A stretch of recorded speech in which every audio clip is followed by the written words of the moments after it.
ICC T20 ప్రపంచ cup 2020లో భాగంగా వెస్టిండీస్తో ఆదివారం కోల్కతా వేదికగా జరిగిన డూ ఆర్ డై మ్యాచ్లో టీమిండియా 5 వికెట్ల తేడాతో గెలుపొంది సెమీఫైనల్కు దూసుకెళ్లిన సంగతి తెలిసిందే. వెస్టిండీస్ నిర్దేశించిన 196 పరుగుల లక్ష్యాన్ని టీమిండియా 19.2 ఓవర్లోనే 199 పరుగులు చేసి గెలుపొందింది. సంజు శాంసన్ 50 బంతుల్లో 12 ఫోర్లు 4 సిక్స్లతో 94 నాటౌట్. ఒక్కడే అసాధారణ బ్యాటింగ్తో భారత విజయంలో కీలక పాత్ర పోషించాడు. ఈ మ్యాచ్ అనంతరం తమ ఓటమిపై స్పందించిన వెస్టిండీస్ కెప్టెన్ జై హోప్ బ్యాటింగ్లో మరికొన్ని పరుగులు చేసి ఉంటే ఫలితం మరోలా ఉండేదన్నాడు.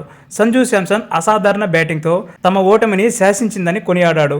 ఇది చేజింగ్కు అనుకూలించే మైదానం కాబట్టి మేం మరికొన్ని పరుగులు చేయాల్సింది. ముఖ్యంగా ఇన్నింగ్స్ చివరిలో ఇంకాస్త ధాటిగా ఆడి ఉండాల్సింది. సంజు నిజంగా అద్భుతమైన ఇన్నింగ్స్ ఆడాడు, అందుకు అతనికి క్రెడిట్ ఇవ్వాలి. కానీ మేం మరికొన్ని పరుగులు చేసి ఉంటే ఫలితం మరోలా ఉండేది. జస్ప్రీత్ బుమ్రా భారత ప్రధాన బౌలర్లో ఒకడు. అతని చేతిలో బంతి ఉందంటే ఏదో ఒకటి జరుగుతుందని తెలుసు.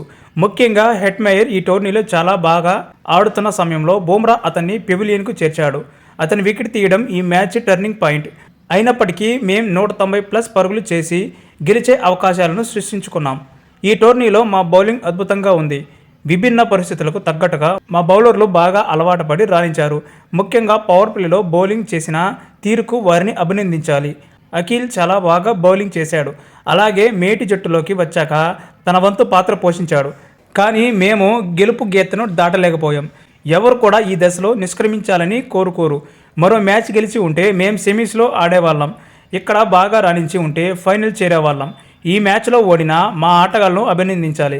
మేం మా కోసం ఉన్నత ప్రమాణాలను సెట్ చేసుకున్నాం. మ్యాచ్ రోజున మేం మా అత్యుత్తమ క్రికెట్ ఆడాలి. ఈ మ్యాచ్లో కీలక సమయాలను మాకు అనుకూలంగా మార్చుకోవడంలో విఫలమయ్యాం అని జై హోప్ చెప్పుకొచ్చాడు.